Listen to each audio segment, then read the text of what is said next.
utos ko sa kanya. Galit. Pero ganun pa rin ang senaryo. Inaanod pa rin tayo. Lagay mo Mas siya na ako nang napansin ko. May kitty. Pero bago pa man ako nakapag-drop dito, napansin na rin ako ng isda. Kaya dali-dali na akong bumulusok dito at mabilis na ang langoy. Papalayo na nga rin ang isda mga lods. Malalim pa naman ang spot na to. Kaya hindi ako makahabol kahit dahan-dahan lang ang langoy ng isda. Hindi na kayang sundan.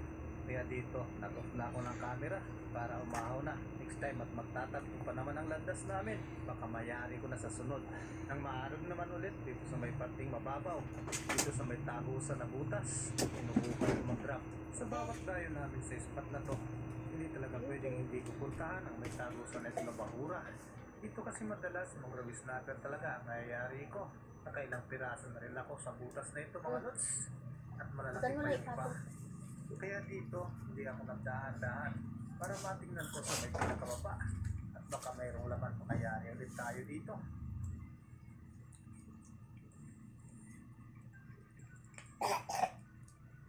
Nang madungaw ko na nga sa pinakababa, naandun ang isda mga lods.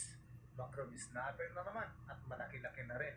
Kaya dahan-dahanod ako dito bumaba para mas malapitan ko at matutukan natin ang maayos. Papalayo na ang isda mga lods pero pinahabulan ko at inabot pa rin. Maganda pa rin ang naging patama natin dito. Kaya panalo talaga. Pangatlong isda pa lang natin ito mga lods. At malalaki. Ayos. Pawis na pawis ka.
Ay, nilaro mo dyan, boy.